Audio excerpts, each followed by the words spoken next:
Good evening and welcome to our very first Gary's Senior Hurling Championship preview.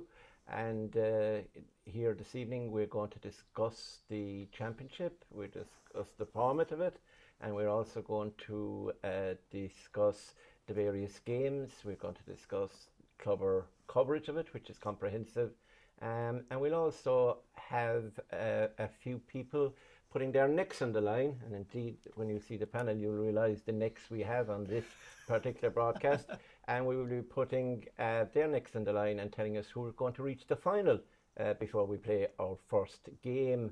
Now obviously we have to say that Clubber TV, there is going to be comprehensive coverage on Clubber. So now's the time to get your annual pass. You're going to get most of the games in a comprehensive list of games, plus maybe previews and reviews as well of the Kerry County Championship. But it's a lot more than that, because later on in the year you'll have the Club Football Championship to watch in the comfort of your own home, and you'll also have the County Senior Football Championship to watch, and there's other stuff as well later on, including maybe the odd camogie game.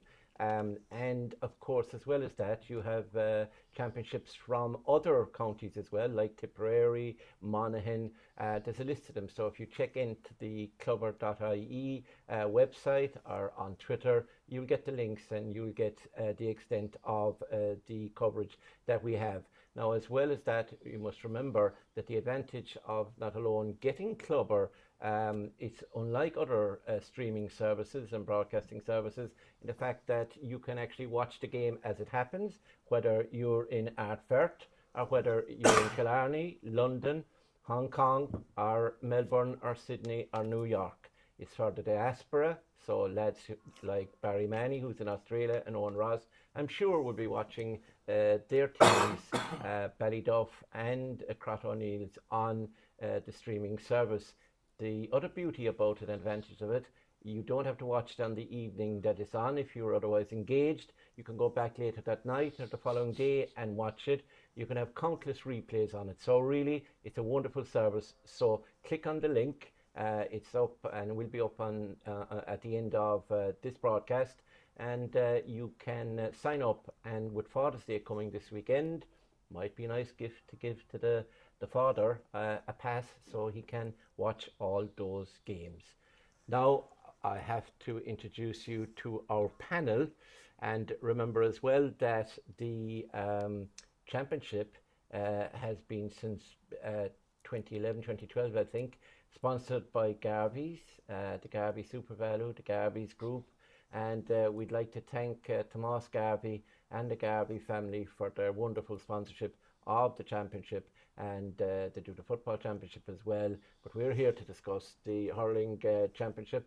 There's a couple of lads here on the panel who would swallow a football before they would actually bounce it and kick it. So I will introduce you to our panel, and it's a mixed panel. It's a panel of intelligentsia and a panel of fellas who, let's put it like this, would not be allowed into a respectable establishment. Now, first of all, I'll go to the intelligence side of our panel, and that's Tommy O'Connor. Now, Tommy is well known to the people in Kerry. He is a lover of books because he's the county librarian, and as well as that, he's the PRO of the North Kerry Hurling Board. He was the development officer of the North Kerry Hurling Board, and he also wrote a book at that time about the history of North Kerry hurling, but he never mentioned James McCarthy. Now, talking about Tommy, Tommy has 2 county hurling championship medals in the 80s, I think it is, and he also has a daughter now, Anya, who plays with Kerry Camogie, and she's got a couple of All-Ireland medals between Clonmorris and Kerry, and he's a great man to go to a game that he's not supposed to go to, and he's a great man to report on games as well. So that's Tommy O'Connor. On to John O'Dowd.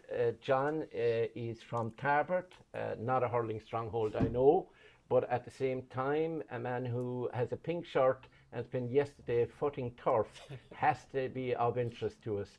He's a freelance journalist. He he works mainly with the Kerry man, the Examiner, the Star. He was on the desk in the Star and worked with them in Dublin for many years until he returned home to look after his dad, who unfortunately passed early this year. And John has been reporting on hurling for a good number of years, and he was at the recent County Hurling League final between Kilmiley and Crotta, and he was shouting for Kilmiley all through that game, although Crotta won it, one of my clubs. And on to the youngest member of our panel, that is Aidan Leahy. Now, Aidan has a checkered career. He's wearing red because he's a Man United supporter. He doesn't like their manager, yet he tweeted when he was reappointed today that this was a great move. So don't believe everything that Aidan tells you. He's played various grades of hurling with Aidan, who are the only team who won the championship of the 10. Well, there's one, Crokes haven't won it, but they haven't won it since 1974. Again, that's my home club, one of them, and you couldn't call me a glory hunter if I'm following Aidan. Now, the one thing about Aidan is that he is a manager as well and a coach, and he coached a minor team who met Crotta, I think, in the final and lost it. And he refused to talk to the press after. But since then, he has grown up and matured, and he now is a very knowledgeable man. And he will be doing a lot of commentaries over the Hurling Championship in this coming few weeks with Clubber. So let's hope that I'm still alive to be with him after this broadcast is over. And finally... It wasn't under 21 final, by the way. It was minor, was it? 21. 21, okay, under 21, which is worse because that was a very good team. Now, moving to the last man in our panel, and that's the great James McCarthy. James, according to Anthony Daly, when I inquired about him, was a savage hurler. He said you can leave out the hurler if you want. He has 8 championship medals. He captained Kilmiley, so he knows what he's talking about. Well, and his teammates didn't, mind you, but he did. He knows what he's talking about in 2001. They did 4 in a row then. He was around with Anthony Daly when they did the 2 in a row. I'd say it was 2-7, 2-8, was it? 8 and 9. 2-8 and 9, yeah. And then he came back then in 15 and 16, was it? Yeah. And he has a medal there, 2 medals there. One of them was under John Myler. The other was Fergie O'Loughlin, I think. That's right. He attempted to come back in the noughties, but he was refused. Now, the amazing thing about James is that James, in the event of 25 of the Kilmiley lads getting sick, would try and play county championship this year because he's playing with our junior team at the tender age of 49, would you believe? And no goal has been scored against him. He played at centre back against a load of young fellas, and the reason is apparently based on the fear principle. So there are rumours are that John Myler has deleted his number because of the frequency of phone calls in recent weeks. Absolutely, I would say that. Pick me. I would say that, yeah, that's probably right. So now it's time to get down to the analysis. As I said, first of all, we just have a very brief run around the panel on the format. Now, I know the format has been criticised. It's changed. It's a 1-year experiment. A lot of people would maintain maybe it should be 2 5s, but at least with this, the teams are going to get 4 games each.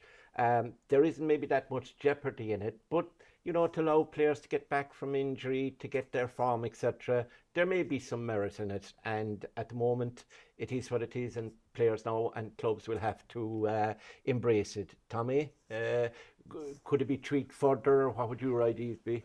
Certainly, it's a very unusual format. The one thing I would say about it, it gives teams an opportunity to play championship hurling with full teams. Up to now, all the league games being played without the county players, which is a drawback really. It's only now clubs are getting things together. Probably can be tweaked in years to come. It really doesn't get serious until maybe the quarter-final stage, but at the same time, it gives opportunities to build to, especially the teams that are trying to get up the ladder. Probably the one downside is that the championship is over so early. It's over in the August weekend. So if a team is knocked out in early July, early mid-July, that's probably it for the season. But at the same time, reasonably positive in the amount of games. People are getting championship games, I think, which ups the ante in terms of competitive games. Yeah, John, what would you think about the format? Obviously, we always had, because we have the extra team in Tralee Parnells, we had to do something. It was always three groups of three, and they were easy enough to handle. And then you would see the teams going into straight to semi-final, and then you had two quarterfinals. I never understood two quarterfinals because to me, a quarterfinal means four, so we should have four quarterfinals. But I think it was James McCarthy that messed that up. But what do you think of the format? I suppose it is the issue of getting the 10th team this season in Tralee Parnells. They had to do something. They knew there was an extra team. And I suppose, as Tommy has hinted at there, it is good for the teams that are trying to make progress, like the Tralee Parnells, the Dr. Crokes, and even Ballyheigue, who've an awful lot of young players at the moment, and they're trying to bring themselves back to where they were when they were winning county championships. The last one obviously was in 2000. But those teams now are guaranteed a minimum of 3 games. So that's excellent for, like, if you're over Tralee Parnells or you're over Dr. Crokes, at least you know that the 3 matches gives you a chance to work with your squad. You've obviously been working with them full time since the end of the inter-county season when Kerry bowed out of the Joe McDonagh Cup. And now you know that you're guaranteed. We've 3 weeks of group stages, then you've another week for the preliminary quarterfinals. So they're guaranteed a month together over the next month, and that can only make progress for the teams that really need to make progress and move up through the ranks. You can definitely tweak it. Maybe so there are people who we've even spoken to in the build up to the championship who might have been more inclined to go for 2 groups of 5. Everybody gets 4 games, and you could either decide then that the top 2 in each group go straight to the semis, or second and third go to quarterfinals, and the group winners go to the semis. You obviously have the risk there of dead rubbers, most certainly in the last round, maybe the second last round. So, like, I think, like all things, like the way County Board have been trying to work with the football championship, the way that the GA in general have been trying to work with the various different championships, you're never going to get probably a format that suits everybody. That's just life, and I think we just have to give this a chance now over the next 3 weeks or a month before we get into the real nitty gritty of it, and see what the spectator feedback is, see what the competitiveness of the matches are like before we give full judgment. Yeah, I'd agree with a lot of that, actually. Aidan, I mean, you're sort of a young gun, and your views would probably be a little more extreme than maybe those of us who have been around a bit longer. But at the same time, would you agree that, look, it is what it is now, the teams are going to embrace it, and as far as they're concerned, Abby Dorney, if you want to get to the the real semi-finals of the championship and trying to win it, the more games you play, the better. I suppose, like, to be fair, what John has said, like, really, he's right. I think GA in general, this is the way all competitions are going. It's more games, more games. The only thing is that more meaningless games in a way, but not, you know what I mean, like, you've kind of cut your cloth accordingly, I suppose, to the teams you have in every competition. I think the biggest thing, I think the thing is with this is that it's one group with a different amount of teams, the other 2 groups, and that's probably what everyone is annoyed about, or at least it just doesn't look right, I suppose. Now it could turn into a great championship, like, we were calling Group A a group of death, but you can't really call it a group of death if nobody gets knocked out at the end of the day, and you will have an element of teams holding back in those games, I would say, because at the end of the day, it doesn't really, in terms of where they're going to finish after the group games, like, whether you win or lose, it's going to be all about getting in minutes into guys who are back into the team from county panels, etc., and getting some sort of a rhythm going, I suppose, in the championship. It's not perfect. I think the 2 groups of 5 is probably where we should be heading eventually. Yeah. So if this is a stepping stone to that, great. And if we can get some sort of a proper system going between intermediate and senior with the likes of Crokes, Parnells and Kilgarvan, like, because ideally you'd want Kilgarvan as well to be striving to come up to senior, because realistically they should have played senior at some stage over the last 5 or 6 years with the success they had at intermediate. So we could have probably had 10 teams a good few years ago. It's good that we have 10 teams now. It's great to see 3 Parnells there. It's probably, actually, my own father was saying, it's probably ahead of schedule, actually, as to when they set up 3 Parnells. getting into Senior Championship. I think they're actually ahead of schedule getting into Senior Championship. So it's good to see it. I think if this is a stepping stone to 2 groups of 5 and having a real sort of cutthroat championship down the line, then look, we'll see how this goes, and hopefully Parnells and Crokes can cement themselves in senior hurling, and hopefully the likes of Kilgarvan can strive to get up to senior by winning the Intermediate Championship. Yeah, James, I suppose 2 things. Aidan mentioned Parnells and Crokes. Isn't it great to have 2 teams at senior level from the 2 biggest towns? Obviously, Tralee is the county town, Killarney is the tourist attraction, and then we have, and then I apologise to Killarney viewers actually, and then we also have what Aidan was talking about, maybe players coming back.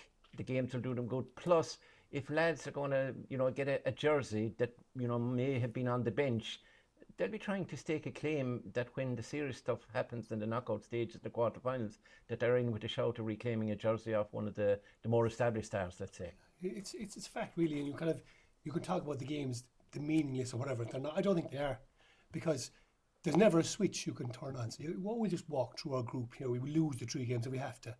You don't automatically flick that switch and say, we're going to win now in the quarter final.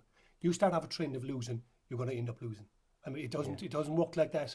Coming from myself and Tommy, will know this, back when we played championship, early 90s, straight knockout. That's tough.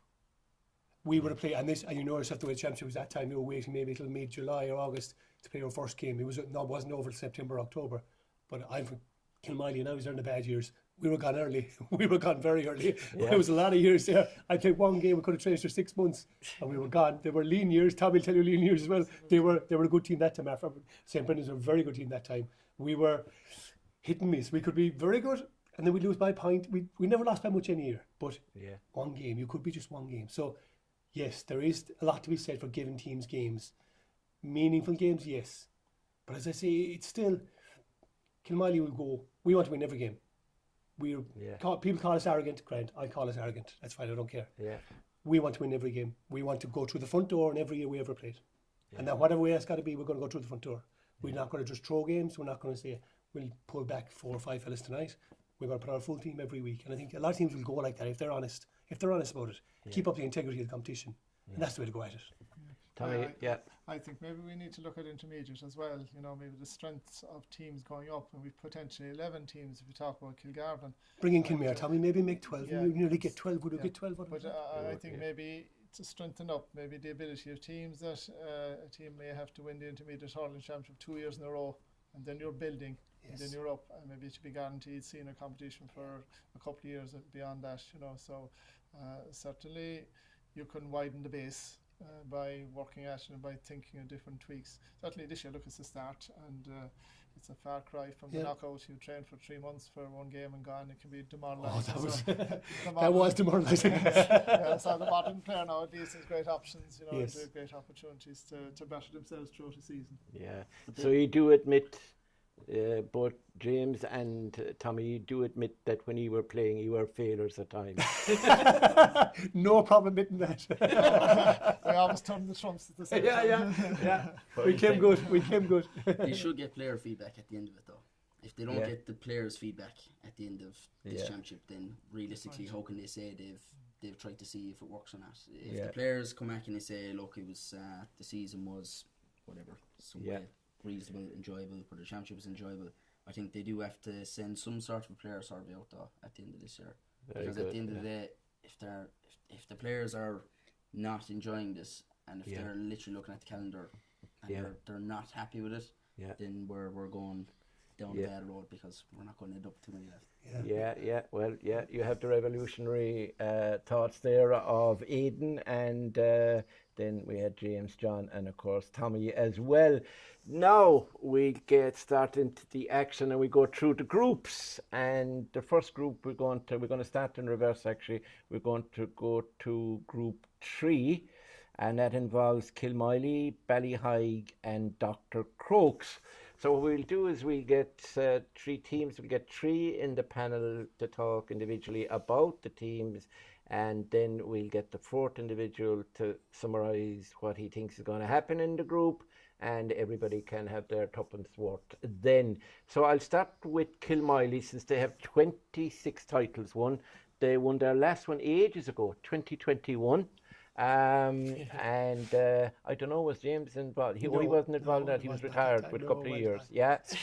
Last year they were beaten semi-finalists, of course. That was a great game against Crotta. There was one that went to Cheno. There was a goal got at the end, and that was an incredible game. I think that's one thing. I think that's one thing, Mort, that people are kind of forgetting when analysing everything that took place last year. Obviously, it was a Crotta League Sna final, and it was brilliant for Crotta to win the title for the first time in 55 years.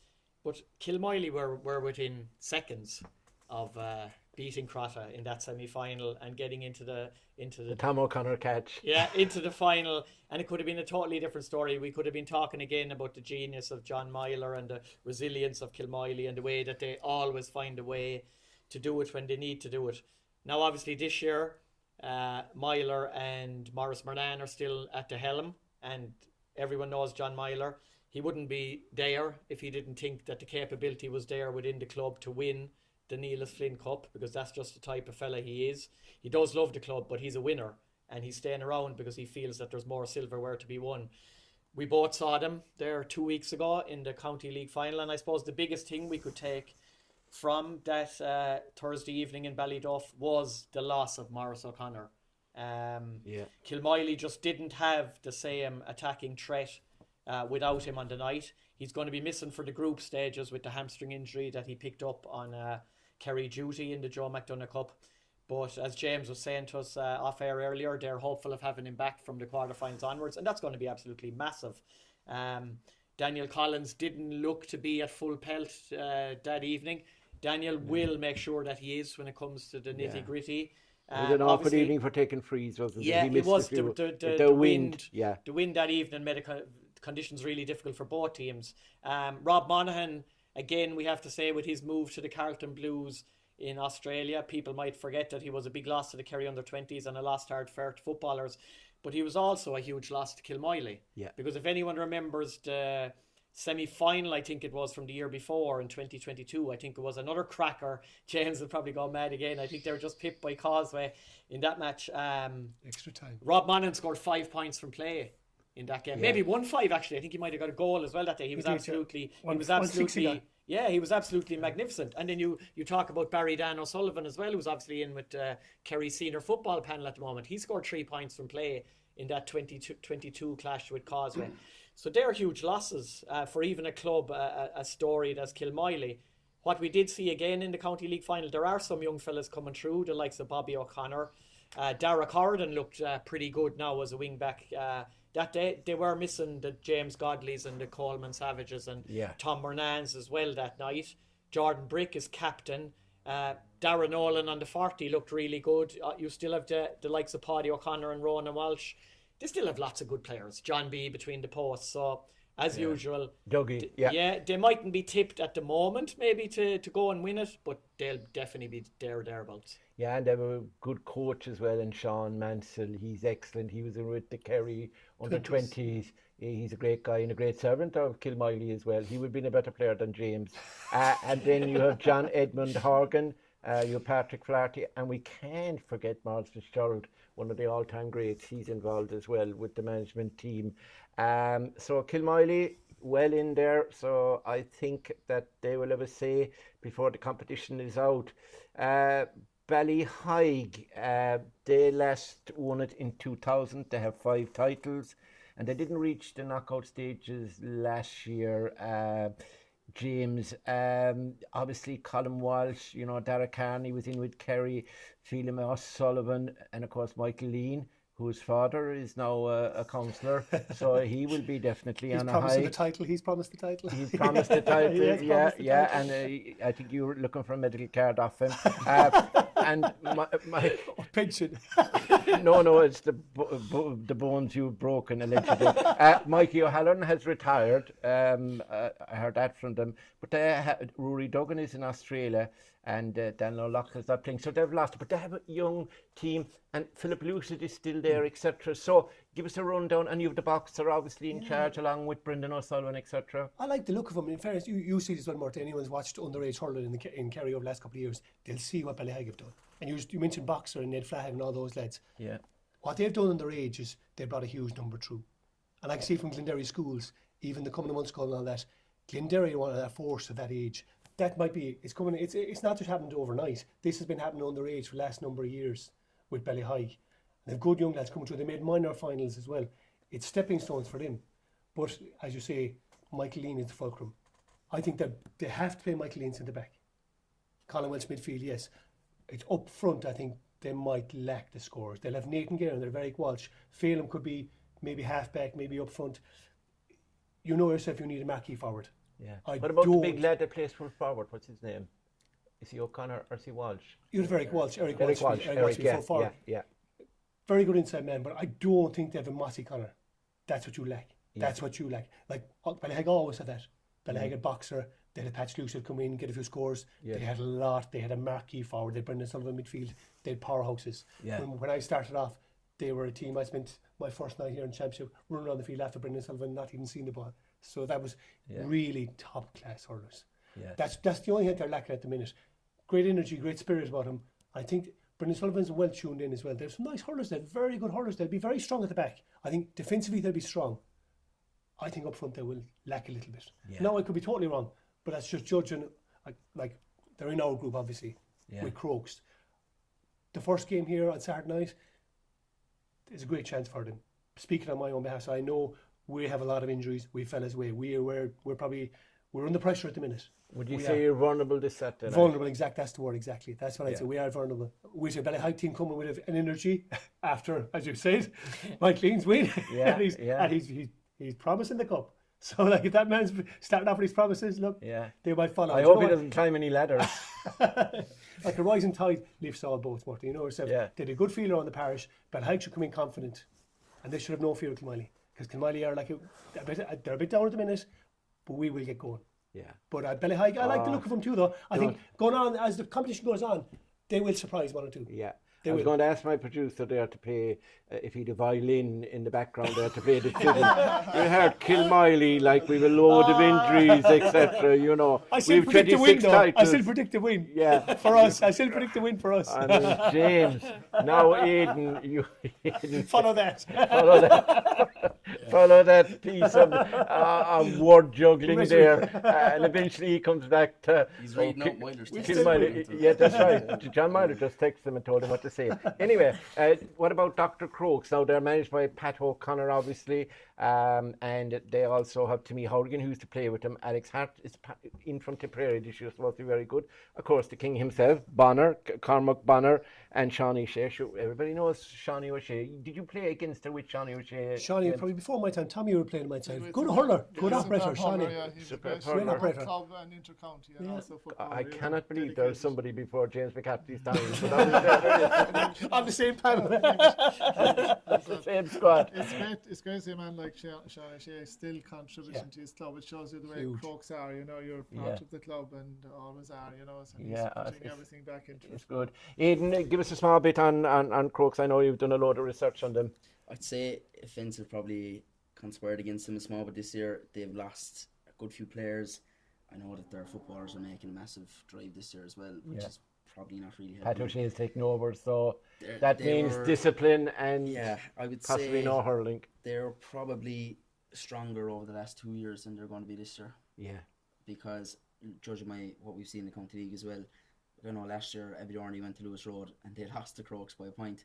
And this year they had a fairly handy win against them, But they did they did play all their games in the County League, which is a credit to them, didn't they? Yeah. They didn't win any, but they played them all. Look, it will be difficult, and look, it's probably a pity for them that they're at probably the weakest point they've been over the last couple of years, and they're in a group now with Ballyhig, who are probably stronger than they've been in the last 3 or 4 years, whereas I say they would have been. Crokes have been crying out to get a chance to have a crack at the likes of a Ballyhig. They had their crack at Aberdeen and put them under serious pressure here over the last couple of years as well. It's probably a pity for them it's come this year when they are probably not at that level. And I find it difficult to see them pulling off an upset against a against Ballyheigue, and I think against Kilmiley as well. Like, Kilmiley will get a chance probably to test out the squad, I would say, in that match as well, unfortunately. But you're just hoping with Dr. Crokes that they just keep going, keep building. It's going to be a tough year, but you'll probably have those years for a club like Dr. Crokes where their footballers are going to be up and down as well, and they have to capitalise on any time they hit a dip. But Aidan, sorry to interrupt. Charlie Keating is a huge loss to them. He's concentrating on the football, and from what we hear, the rumours are he may be going down under as well. So look, that's difficult. The one thing when talking to Pat O'Connor, what he did say was what he would like in the future, and if they are to make any impact, more in-house players, more from the club. They have a lot of outside lads. Their captain is James Murphy, who's the brother of Owen Murphy, the Kilkenny senior hurling goalkeeper, one of the best in the country. So they have a number of players from outside, 4, 5, 6, but they don't have the lads coming through. Now Tom Doyle is a fine player, obviously, played with Kerry this year, came on in a number of games and was good in the championship last year, but they don't have that, like the Kilmileys and the Lixnas and the Ballyduffs and the Causeways, etc., have that young pool coming up that they're, when they get out of the cradle, like they're given a slit and a hurley. When you come out of the cradle in Crokes, like you're given a basketball and a football, and that's it. And probably a lifetime supply of a coaching manual on how to play football. We see it, I suppose, when we play the intermediate teams at Crokes. Like, there never is the young bunch. Like, every club that plays intermediate has a young bunch in their intermediate team. Right. Whereas Crokes never really do have that young bunch. And that's they need their 17, 18-year-olds coming in and filling up the intermediate squads every time. They don't have the minors. Whether the interest isn't there or whether they're just not able to entice them into the squad, I don't know. They're probably not playing it anyway at that when they are, when they're minor, they're not playing hurling. They're not playing hurling. They might play a small bit every so often. That's an excellent analysis, Aidan. Fair play to you. Surprised me. Anyway, on to Tommy. You've heard the lads talked about the group. Obviously, the expectation is that it will be the two teams that will come out. It will be Kilmiley and Ballyheigue, and obviously then they will go. Crokes will go into the preliminary round.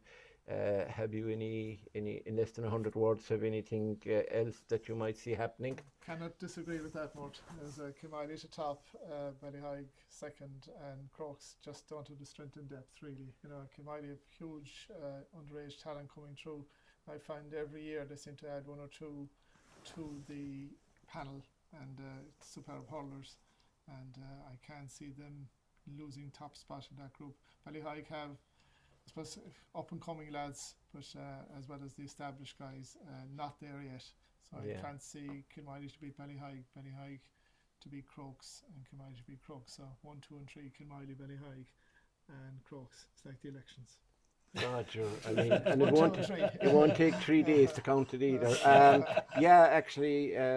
That's brilliantly summarised. I tell you this, you were fairly incisive in your punditry. That's a fair summation of that group.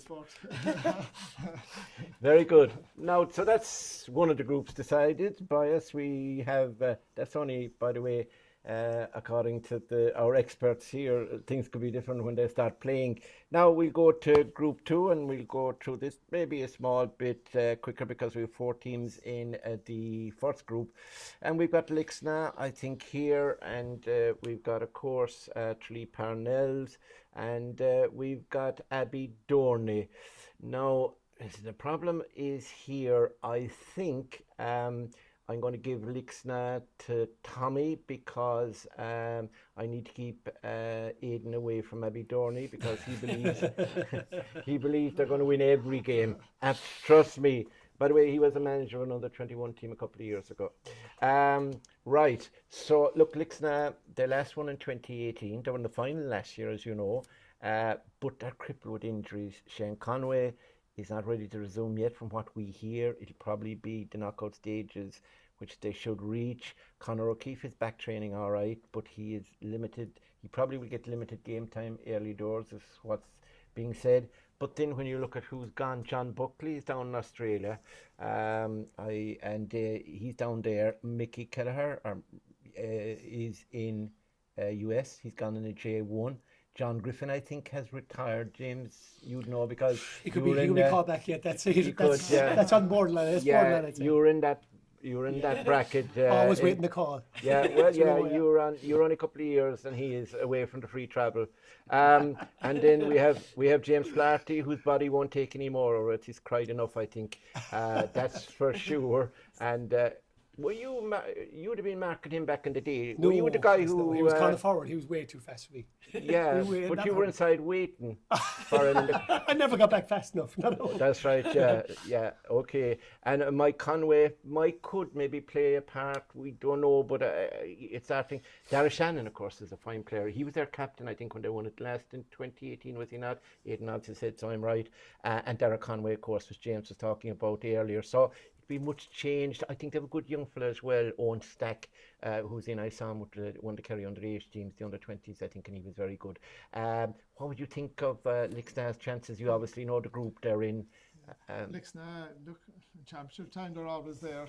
First of all, maybe pay tribute to the fantastic facilities they put in place out there. Hermitage Park. Fantastic wall ball and pitch, yeah. etc. So the people behind the club are certainly leaving no stone unturned to put the best in place. They have Barry Hennessy, who's a former All-Ireland medalist with Limerick, recent vintage. He's their coach, their second year, so he's put them through their paces.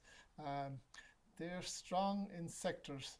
Dara Conway, goalkeeper, Martin Stackpool, they're kind of strong, but probably where they're lacking is the new lads to come in. They've showed great underage potential over the last 8 or 9 years, but it doesn't seem to have come true.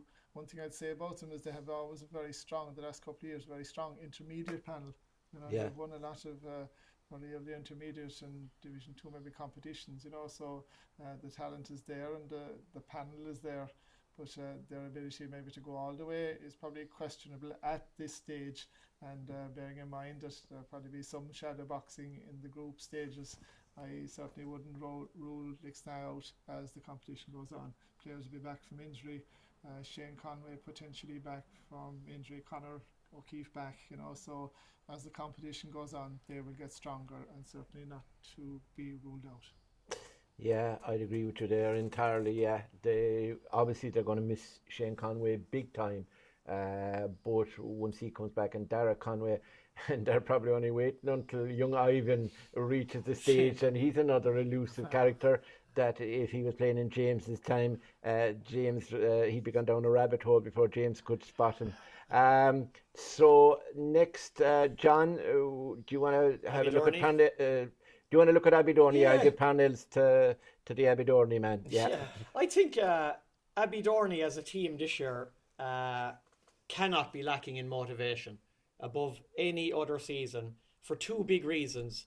Number one, the fact that Crotta ended their 55-year famine last season has to give a team like Abidorney massive self-belief that if they get everything right and if everything clicks and they don't get injuries to their key players, and if they can just play above themselves when it does come to the crunch knockout games, that maybe the fairy tale could happen for them. And the fact that it's the 50th anniversary of their last championship victory in 1974 has to be even the bigger factor than the Crotta success last year.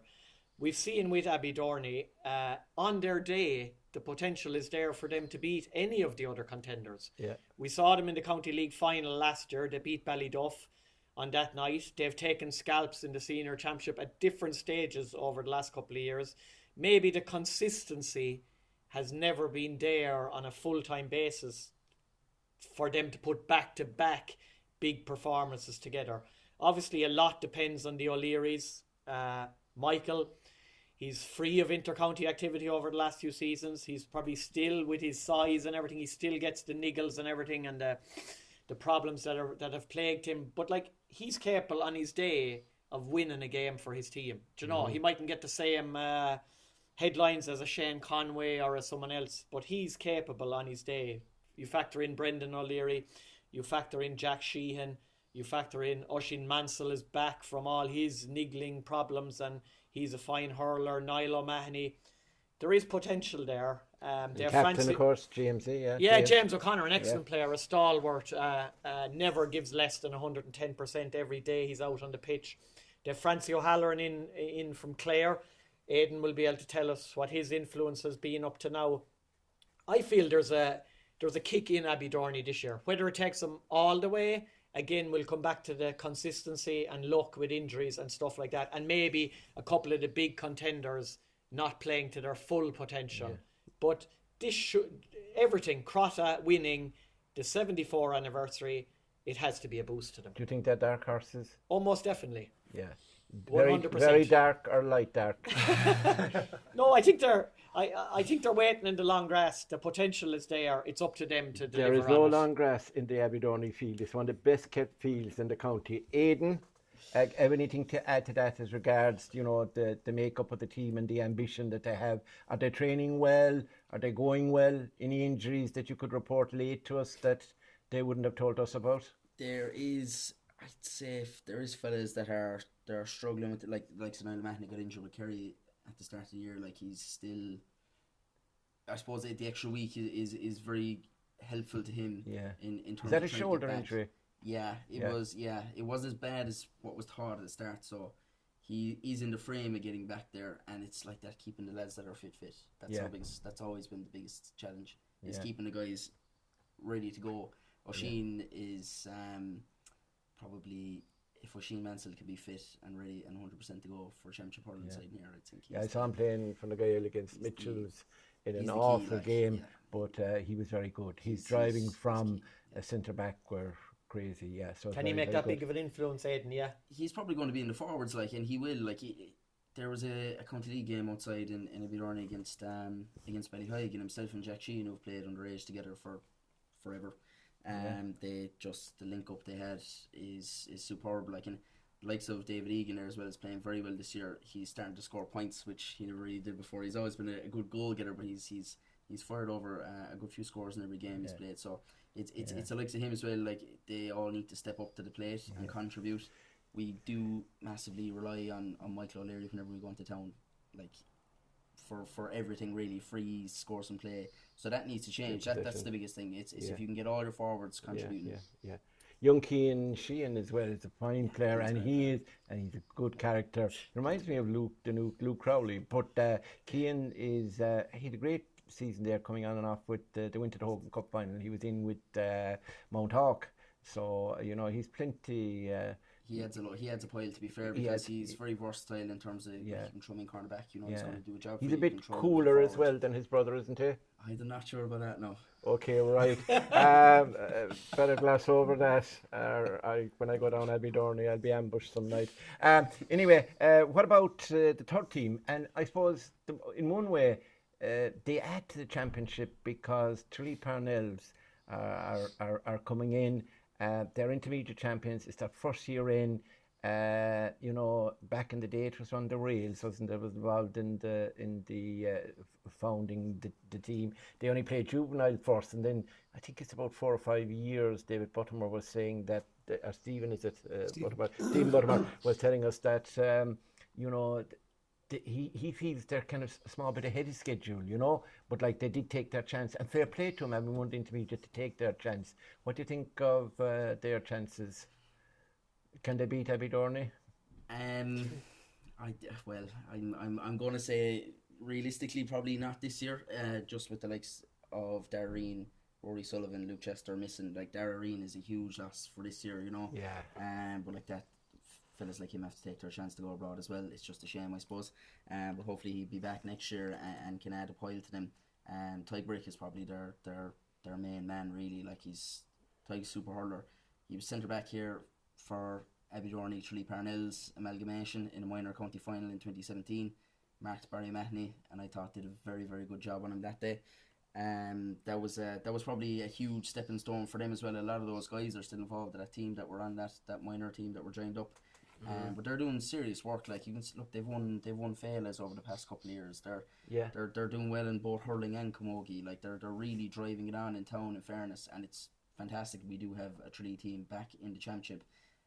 It gives a bit more buzz around the town, which it's always, I suppose, ourselves coming in from the North Kerry villages, like, coming in to try to take over Tralee. So it's good. Hopefully we'll see a few flags around the town as well for Parnells, and They always do a great display down Denny Street, so maybe they'll throw up a Parnell's flag or two.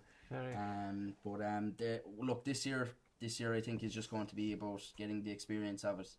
Will they threaten to win? Look, you never know. You never know what's going to happen outside there.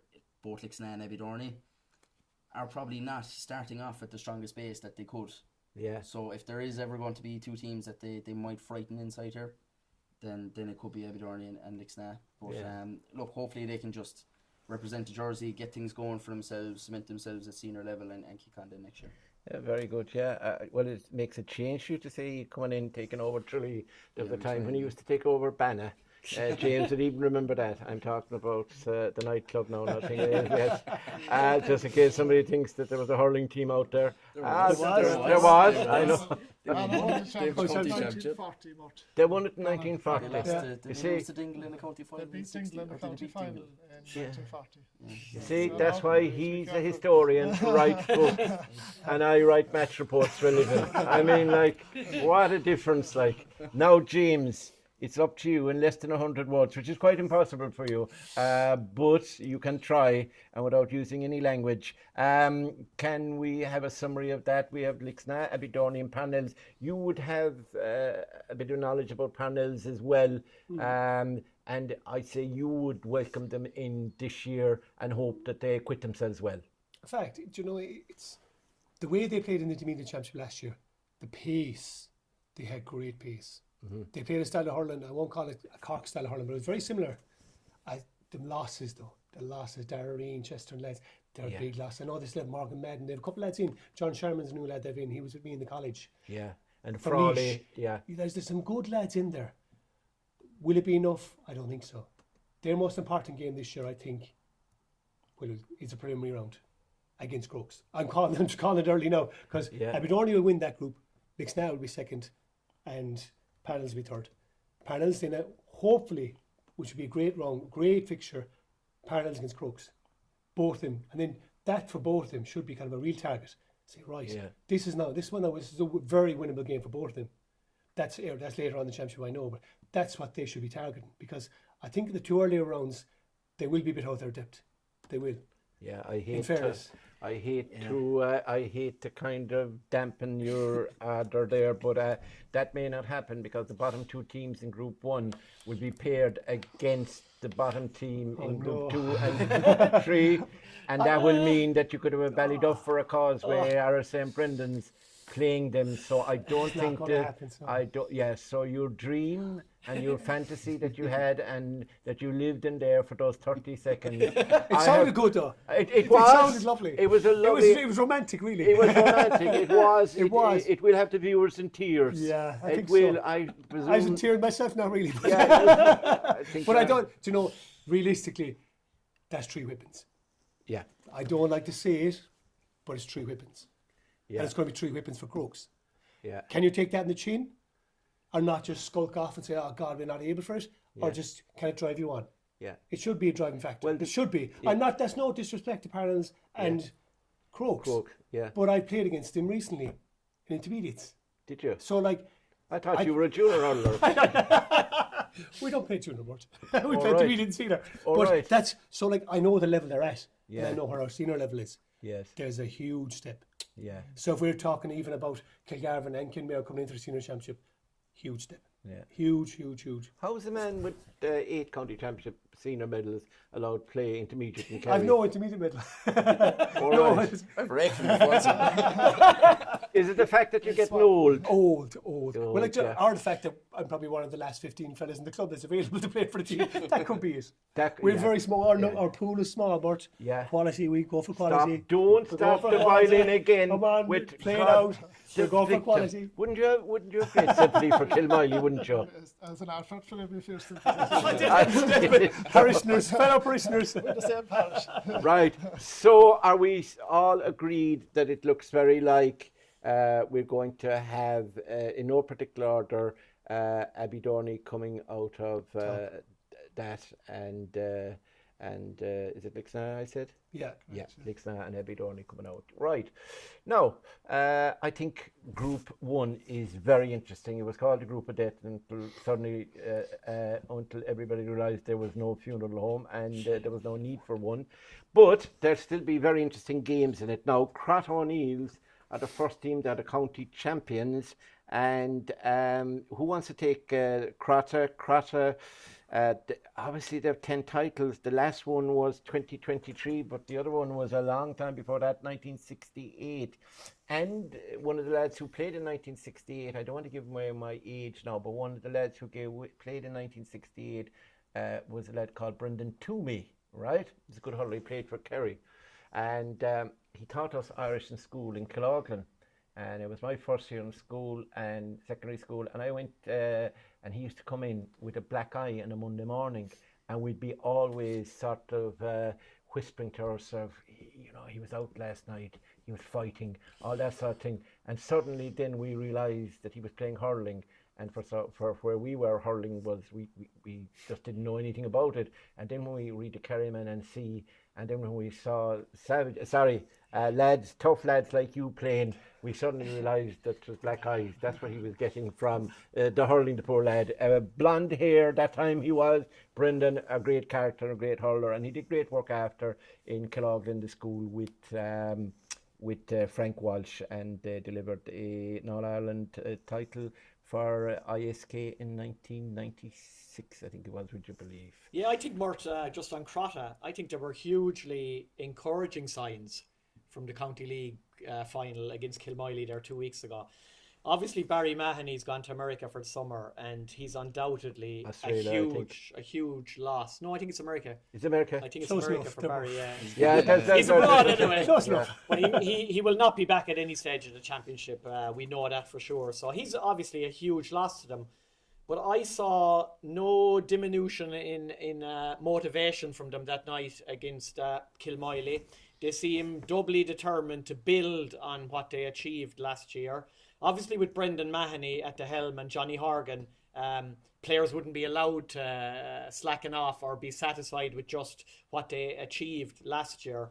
Obviously, self-belief and self-confidence is higher from winning the Neelas Flynn Cup last year. They've the bones of the same group of players, obviously without Barry. They've confidence gained. They're physically stronger. I think Kilmiley, James will probably agree, in the last 10 or 15 minutes, Kilmiley did improve, and they made it probably a closer game in the finish than it actually was. Crotta kind of held them at arm's length for the majority of that game. They were the better team. And I think on that night alone, we saw a player that could be a breakout individual in this championship was the wing-back Sean McGrath. He was absolutely an exceptional performance. And if Kerry, under whoever is the new manager next season, are looking to build and bring in new players and change it up a bit, Shawnee McGrath has to be a player that they're going to keep an eye on in this championship. Do you know why he played so well? I just interrupted for a minute. Sean O'Mahony, Sean McGrath, Jazzy, they call him, right? His girlfriend is Jasmina, and she was right in front of us that night, right? And if you remember, he played in the second half down our wing, the left side, as you're heading towards Ballyduff, that side of the goals. He was just showing off to his girlfriend. So that's one of the reasons he played. I just wanted to get that plug in for him. I'm sure he'd be delighted. He's one of the best under 20s we had last year. James, Kerry, in fact, Shawnee McGrath, top class. He's top class. Attitude, hurling wise, he was one of our best lads last year. And it was no surprise to see how good he's come on. No surprise at all. Yeah. And he should be really one of the fellas you're building a Kerry team around for the next 10 years, if you want to. Really is top class. His attitude is that good. Really top class, I think he is. Yeah, Tommy. Add in Rory Mahoney and top. Yeah, two of them. Yeah, they were brilliant. Really brilliant. Hurler, you know, and a great attitude, positive attitude. Absolutely, determined and determined. John. Yeah, you look through the whole team there. The McKennas at midfield, Beans, Bill Keane, Killian Trant, Tomas O'Connor. They're with Sean McGrath at the back. Jordan Conway, the old warrior Shane Nolan. Shawnee McGilligan gets a dangerous player, can especially get goals when he's on his game. Darragh O'Donoghue. they have all the raw materials again to be a huge force, even in this group, which is a tough group. They will go a long way again. And the Sheehan lad is back after a while. The number 10, was he John or James Sheehan? James Sheehan, yeah. James Sheehan, yeah. They definitely will go a long way again, even without Barry Mahoney. Adam O'Sullivan, a good choice as captain, one of the most up-and-coming goalkeepers, improved goalkeepers in the county. They're definitely well. And their manager, of course. Yeah, and their manager, we all is know a their legend. manager. Yeah. James would probably able to tell us more stories of coming up Yeah, against him on the about pitch. Brendan? Have you any story about We Brendan? won a National League final in 2000 actually together, and we never got promoted to Division 1 that year because Did you ever get sent off? restructured the whole league. No, he's a super player. No, did you? He's Did like myself. We were very similar. Abrasive. We call ourselves abrasive. We were very abrasive, rugged, two of us, and I'd have no problem. I often meet him with Bligard about hurling, and great operator. No cards that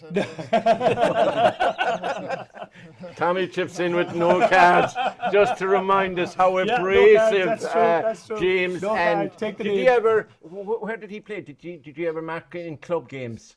No, we kind of like You Chip invited said, each other. We kind of did invite each other, thank God, because they were kind of the immovable object against irresistible force kind of thing. Yes. You got to wonder, but Yeah. no, I remember one game from back in 2000 in the National League. He was an excellent final above Crow Park, the old Crow Park. When Yes. he won it, he was excellent. Full forward, there was himself and John Mike, and I think in the other corner it could have been Liam Boyle. And we had a great team that time, super team. Could have made it Division 1, but they restructured the whole league. Yeah. And we fell apart second the following year. I know, yeah. It was just a That's pity. happened. Did Michael Halloran take over? No, Bernie O'Connor. Bernie O'Connor took over. Yeah, okay. But just to conclude on Crotta there, Mort, even though they're up against Ballyduff Causeway and St Brendan's, I'd have them top 2 guarantees. Oh yeah. Yeah.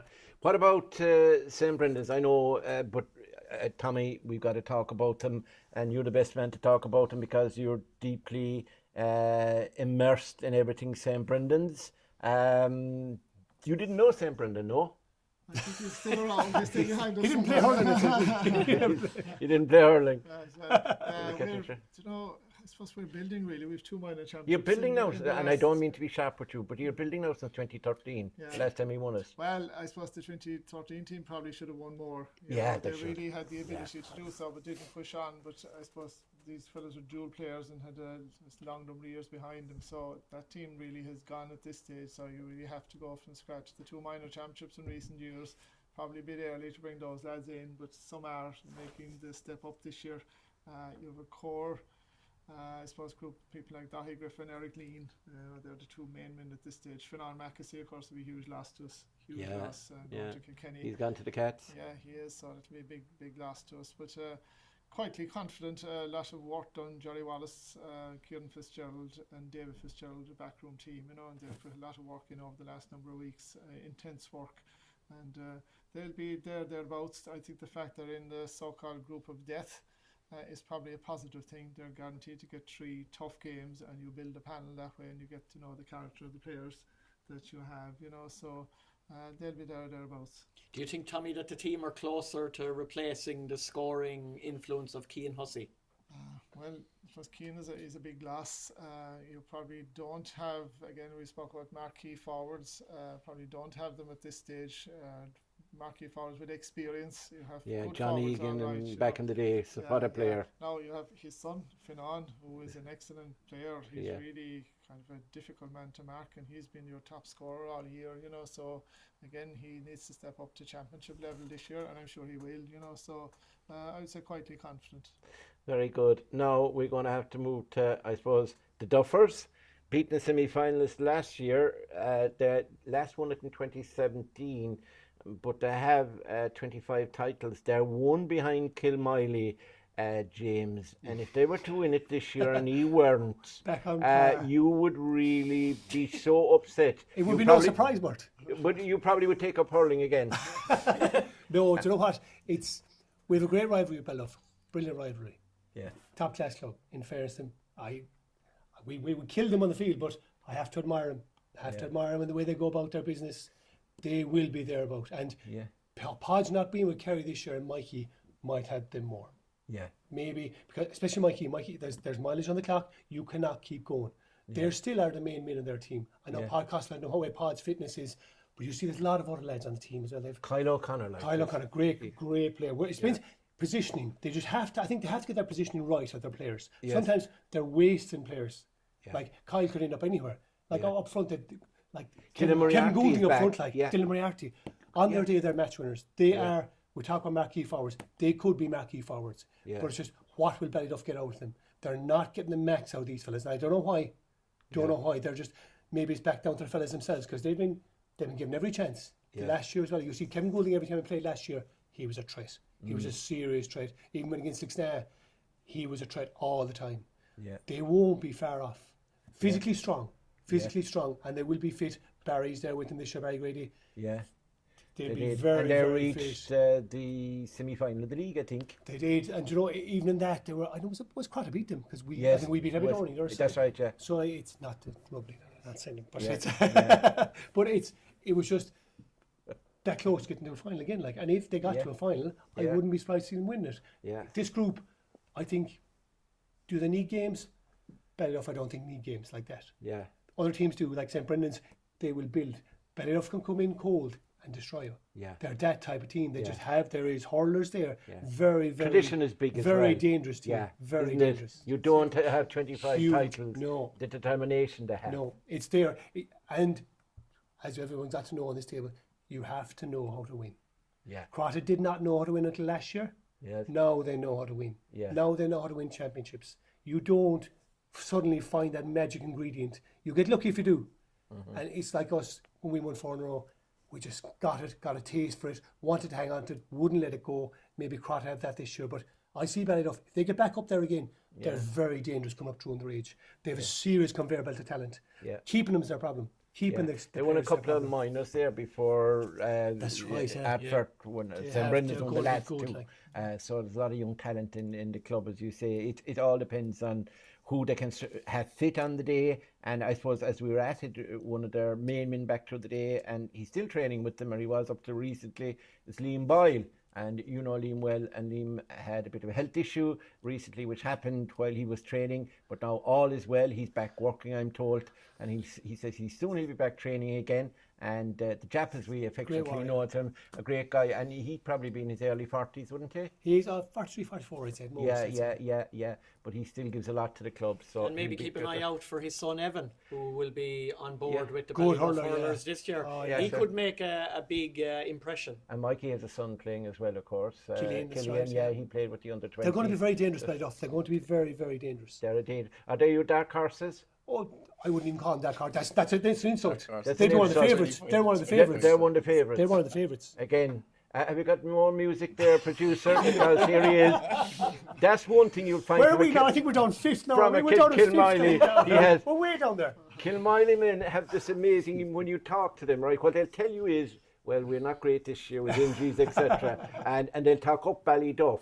And then what happens when you do talk them down, when they go on and win it, they'll say, he didn't think we had a chance. He gave us no chance. After they're telling you, write us and talk about us. Give it another 5 minutes, and James will have Kilmiley down with Tralee Parnells and Dr. In a Coates. preliminary round, Oh, yeah. absolutely. Mike said 6, but I'll say it now. We're going to win it. Yeah, okay. Right, From now the back final of the field. The final team is down to Aidan, because I know how Aidan likes Causeway so much. So they have 9 titles won. The first is 20. The last one was just a couple of years ago. 22. Stephen Goggin is in charge of him. This is his 6th year, and he's in 3 county finals, and he's won 2 of them. So fair dues. Now they're missing a good number. I mean, Jason Diggins is some loss to them, in fairness. He's huge. Irreplaceable, Mort. And really And that's Marsh as well, huge. I think to lose one of them, to lose Jason on his own is huge. To lose the 2 of them at the same time, Your spine is ripped out of your team. Morris Delaney, it's crazy. Yeah. But still, you have Steve Murphy's back. John Mike Dooley, who's a year younger than James McCarthy. He's a year older. He's a year older. He's a year older He's a year than older. James. Can keep his place. He won't appreciate that now. It's Yeah. probably his 50th year this year. Yeah, it is. It is, Yeah, it is. Yeah, Fair you enough. talked about a 40th anniversary for Abbey Dorney. This guy is going to celebrate his 50th, probably with the cup. He could. And And Gavin with him. yeah, Gavin, his son. Yeah, and then the thing is, I presume that you'll want to come back then with the senior team to equal him when you're 51? They have the marquee forwards, Mort. We talk about marquee forwards. They have them. They have him. They have them. Yeah. They have them if they need them. Aidan, It's the biggest, probably, I suppose, the biggest positive going into the championship is that you would like of Dan Goggin is going to be fit to play in it. Yeah. And he's going to be able to show he's stuff. flying at the moment. The impact he made coming on for Kerry, the game out here against Down, he came on the first half, he got on the ball, and unbelievable score from the corner there. Yeah. Lifted the crowd, like. And it's great to have him back fit. And look, I suppose as Causa will have to do, they'll have to look past the injuries of Jason and Marsh. Like, they're going to have to deal with it, find a replacement. I have no idea how they find that replacement. I don't know who they're going to play, full-back and centre-back. Yeah. I actually really don't. I don't know if they ever had a replacement for them. Anthony probably wins centre back. Anthony probably wins centre back, probably, maybe. Or Anthony Feely. Or Evan Murphy could play the full back role. Evan Murphy will play full back role. He could. He's been good for Kerry. And Joe Diggins will come into midfield probably, or number 10. And Brandon as well. And you Brandon. She's still got a serious team. They do. And look, penalties out here, like against Scrata last year. You know, Colin Harty's still a very dangerous operator. Of course, He's got pace, which James hasn't. we reckon that last year, if Causa had managed to get through that penalty shootout, they possibly could have given a walkover in the semi-final with the amount of injuries they picked up in that game. They were threadbare, like, towards the end of that. Look, it's an influence again from this year. I think the man at the helm though, on about knowing how to win, like Stephen knows how to win inside here. He does, and I'm sure his name is definitely being considered in this building. For another job. For a local job. Well, at least you're not working for him, are you? No. The campaign is going well. I use PR agent. Get him out of Causeway. Get him out of Causeway. There's always a reason. There's always a reason. But yeah, look, they will be dangerous. I think the amount of games they get in this is actually going to benefit them as well if they do have young guys coming in, or inexperienced players maybe coming in to replace the lads. Like, the more games the better they get, and playing against Ballyduff and Ardfort, like, is going to bring them on huge as well. So they're a danger even without the two boys. Now it might be the difference between them winning and losing a championship at the end of the day is the two lads they're missing, but they're definitely going to be there towards the latter stage. They're one of the leading contenders. They dig in, like, you forwards like Gavin and Dan, even though Gavin might come back to the field maybe now. With the lads that are missing, like, you never know, but they're still a danger. Paul McGrath will probably come back in again. I think he's reported to be injured and won't play, but I'm certain he'll play the first game. He normally makes that kind of an impact. A very interesting group, lads. So let's quickly go around and say who we think, because it is probably one of the groups that we'll say who's going to come out. We obviously know the other two teams are going to go to the preliminary round. So the two teams who will go straight to the quarters. Tommy, I hate putting you on the spot with your own St. Brendan's involved, but go on. I suppose St. Brendan's will probably use it to build, really. So realistically, you're looking at Crossy, O'Neill's, Ballyduff, St. Brendan's and Causeway. That's the way I call it. Causeway probably will need time to adapt really to the injuries, and again we'll use the early rounds to build. So you're saying Crossy, and Ballyduff to go straight to the quarters, is it? At this point. Yeah, what would you think, John? Yeah, I totally agree with that. I think Crossy will top the group, and I think Ballyduff will come second. Aidan? I think Crossy will get through, and I think it'll be the game between Causeway and Ballyduff, which you can't easily say that Ballyduff are going to win that, because it's a derby match, as they say. And I'm sure they don't like each other, do they not? No. Like, that is they're the games now that I suppose when we're on about dead rubber games and stuff in a format like this, that's where that goes out the window. Ballyduff, no matter what it is out here, it actually is. It is out here, It is. There's only one game. There's one game going to Abbey-Dorley. Causeway and Ardfort are playing in Abbey-Dorley. They have to be played at the same time or something. Is that it? Yeah. Or are is there a Euro game on here? No. Probably. But I think the Causeway game is what will decide the second team. And James, as the most knowledgeable man and the most with 10, with 8. You two on him. With 10 on the table. We call it 10 on the table. With 8 county championship medals, your considered opinion?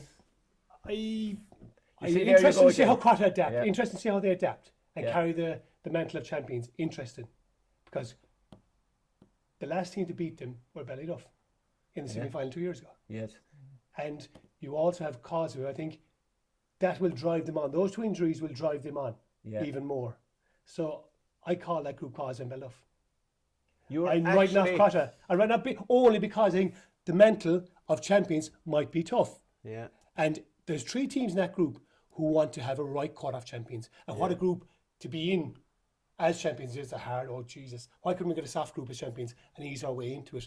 They'll have to hit the ground running now. Yeah. Straight away, because there's automatically a bullseye on their back.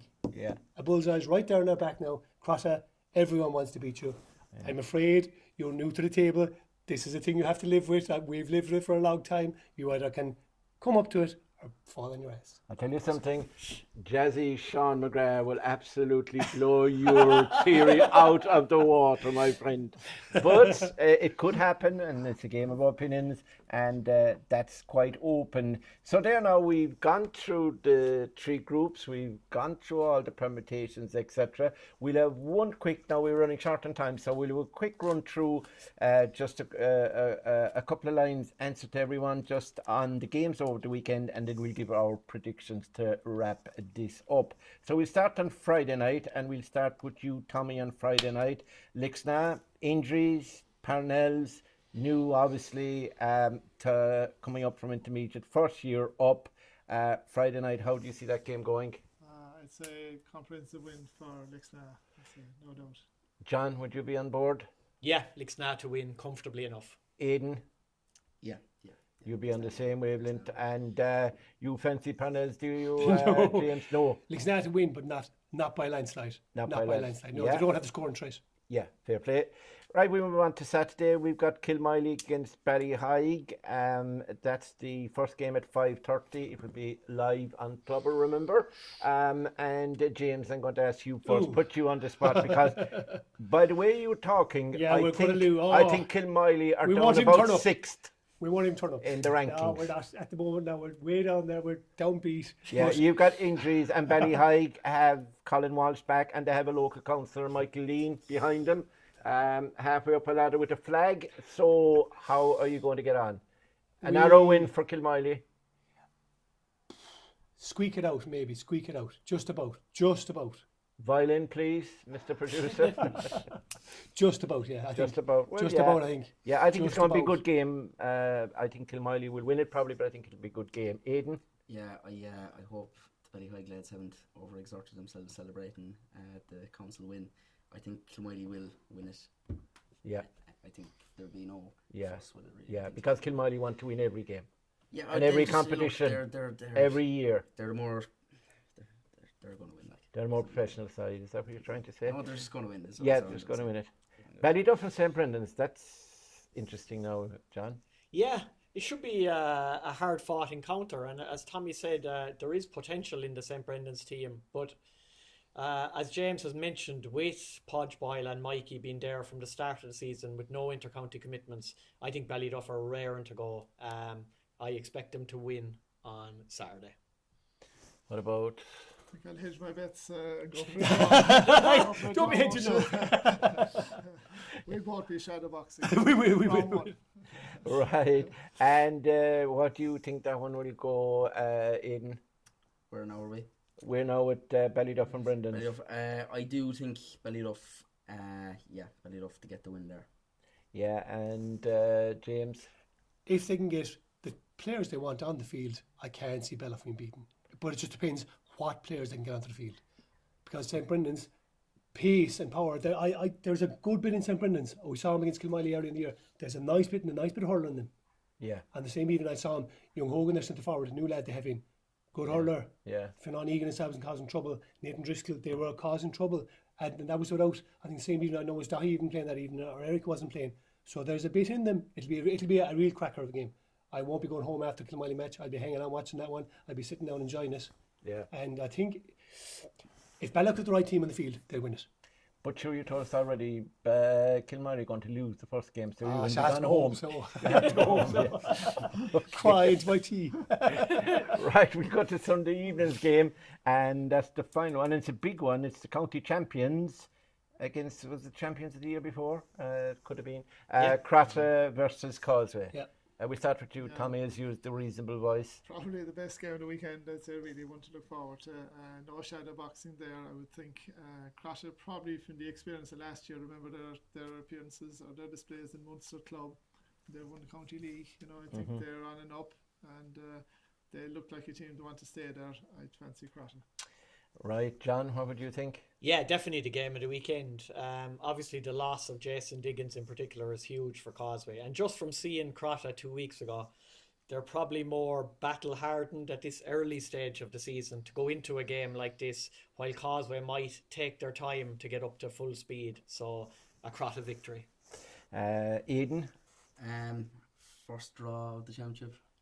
First draw of the championship. You We don't, always have it you made. don't like, although you're in this, If there's, I'm pretty much going to pick one draw a week, I would say, in this championship. And this is the game that is most likely to be a draw. do you know what happens to fellas who sit in the fence, you know? You'll This need is it. really sticking with Leahy today there. like. Yeah, but I mean, we know that although they're in the same parish, you don't like Crotta, right? You earlier said that you liked Causeway, you like Stephen Goggin, and you put him forward as the Kerry manager contender. And now you won't side with his team, so you're going with a draw. But No, you're I just entitled think to- draw game. I just think and Yeah. that throws a spanner in the works then for that. That could be a huge point for Yeah, it Causeway. could be points last year, right? Could be Yeah. fine, yeah. Yeah, James, that you, could be fine you're, for Causeway, that you're draw. actually going down the road, aren't you, of possibly a Causeway, well, not an upset, but a Causeway win there. I wouldn't see it as an upset. Causeway had Crotta beaten, barring Adam Sullivan's save here. That was it. Causeway had won, which, as the lad said, down to the bones, down to the actual bones of their team. They were down to, at that stage, there was fellas hanging off at every angle on the Causeway bench, on the Causeway team. So don't be surprised to see Causeway beat Crotta. But then again, as John O'Dowd said last weekend, like Johnny said about the game against Kilmiley, there's a bit about them. And they have a structure and they have a system which works.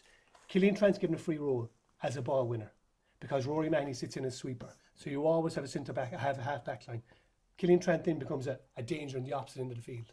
They have a nice system going. Shane Nolan was top class that evening. They seem to create a lot of space. The way they're playing, their brand of hurling is good. Their brand of hurling is good, but Causeway can match their hurling. They really are good hurlers as well. I'd be two of us go for a draw then. Yeah. Two of us, I think two of us go for a Fiver draw. will be going on it as Two well. of us go for a draw. Because that's going to be so close. That's going to be very hard to call. I have never met for a man who was supposed to be a savage hurler who took down very who took down more. What? I mean, the yellow really. bellies, we'll call you, the two of you. I mean, in all, so But could be meek. correct. Could be correct. But if you're right at the end of the day, we'll be all saying, well, Mystic James got it right and Mystic Aidan. So look, we've gone through the games, we've gone through the format, we've gone through the various groups, and we're hope that it's going to be an exciting championship. And as I said before, and I allowed the boys just about a minute now to think about who they reckon is going to get to the semi-final, the 4 teams. And I want the 2 finalists, and then I want to nail down, before we start, obviously this Friday, I want to nail down a possible winner. Again, a lot will depend, and we might allow people to review when the knockout stages start, just before they start their semi-finals, but not their final. The final one that they'll pick, that the team they'll think will be champion, they do it tonight. This is where hard men like myself and Tommy win out, and the guys who are not so hard, the softies like our great friend James and Aidan, that's where they falter. They're not up to it really. So again, we will go now around the table. Remember, there's comprehensive coverage in Clubber. You can buy the annual pass.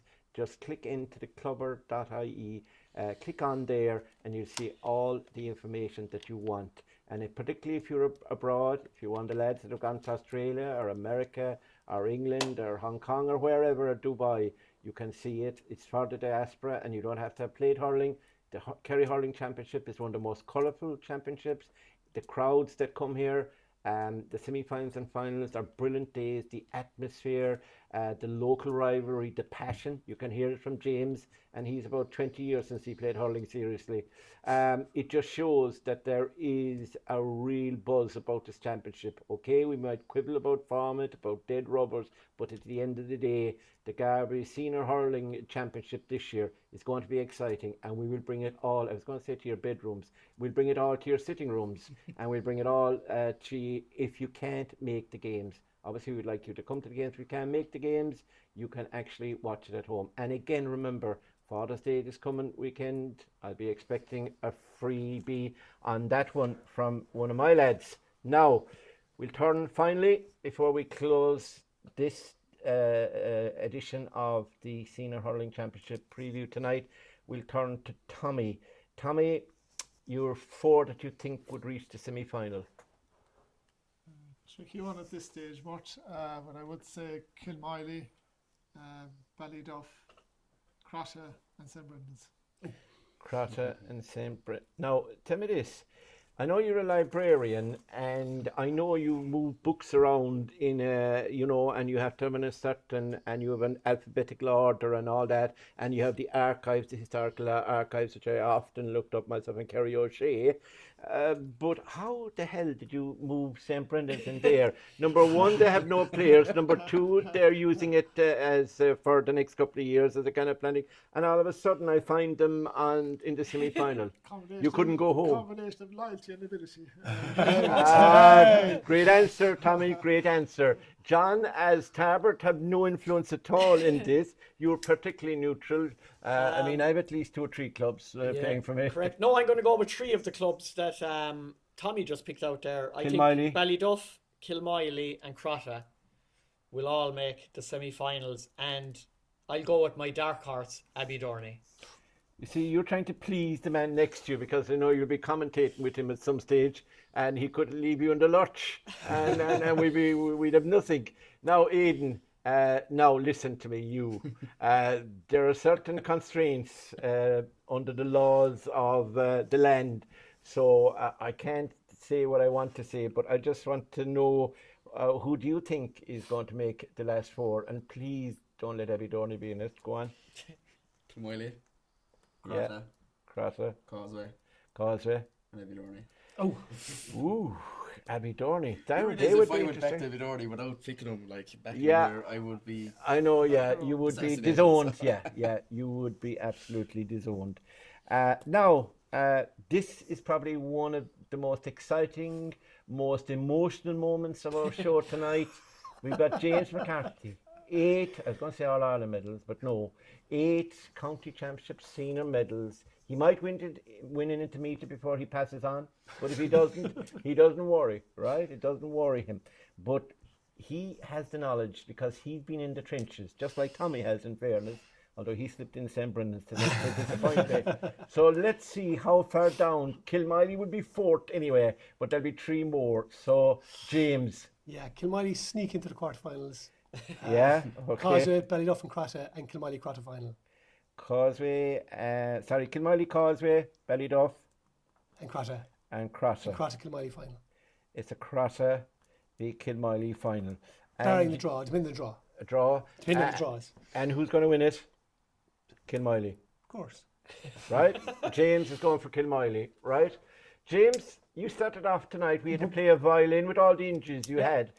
If you don't get past the group stages, and if you're in a preliminary, I'm never going to be seen or heard. You're never going to be seen or heard. Well, I think you mightn't be seen, but you certainly will be heard.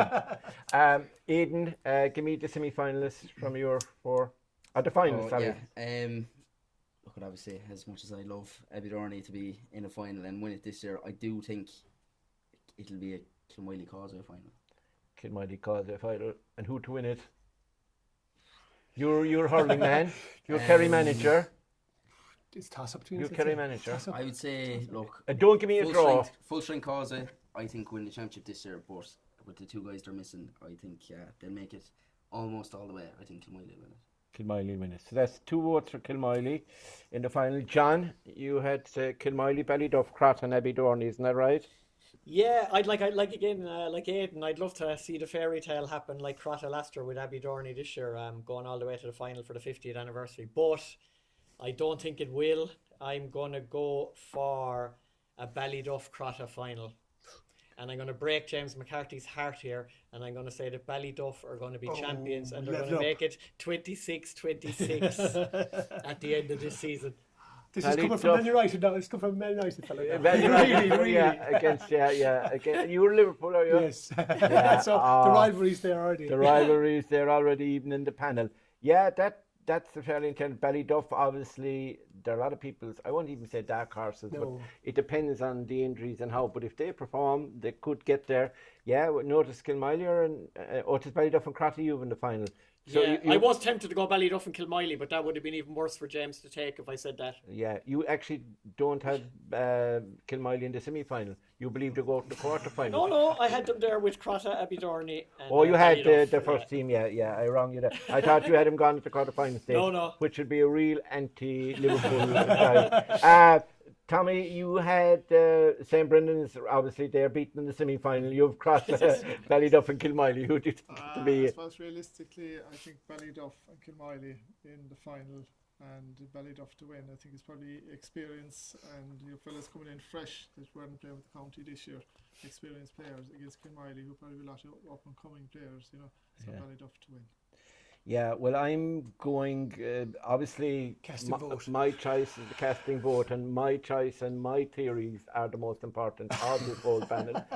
Who didn't we pick? You all know that. So I'm going down and trying to wonder who didn't she pick. No, I think in the last four we're going to have, somebody write this down because I'm not going to remember it. Don't worry, remember it. I'm going to have Kilmiley in the semi-final. I'm going to have Crotta in the semi-final. I'm going to have Ballyduff in the semi-final, and I'm going to have Causeway in the semi-final. I'm going to have Crotta in the final, and they're going to be playing. I got to remember my sons. Their grandparents and uncles and aunts are Causeway. I think it'll be a Crotta, Ballyduff or Causeway. I'm strewn between the two. You'd be of use for supporting Causeway here on the panel, like you're picking up yourself. Yeah, no, because you have picked them, I will go against them. So I think it will be a Crotta Ballyduff final, and Crotta are my county champions. Second year in a row, my own club, I live very close to, and I think that Crotta could very well win it. Now we will give one opportunity before the quarterfinals of changing a preference, maybe. Would that be ideal? Because we know how they played, etc. Fellas injured, and to be only fair. But we have kind of nominated our semi-finals, but certainly for the final, to name your finalist and your outright winner at that stage. What do you think? Makes sense. Makes sense, yeah. Okay, very little probably made sense tonight. We hope you enjoyed this preview. It's the first one we did. As I said, brought you in association with Club. We'd like to thank Kerry GA and Peter Twish, Patrick O'Sullivan and Sweeney for giving us this room here in the Austin Stack Pavilion. I'd like to thank, obviously, also the lads. Tommy, thank you very much. John, Aidan and James, thanks. And it's been excellent. I really enjoyed it. And also a very big thank you to the man who made all this possible. That's John C. O'Shea, our producer. He's behind the camera. He's camera shy, so you won't see him often unless you call to Jaxie's Bar in High Street, I think is in Killarney. If it's a new street, it's the wrong pub. In High Street in Killarney. And you go in there and maybe buy a pint. That's a free ad now. I can do no more for John C. I haven't been in his big office yesterday.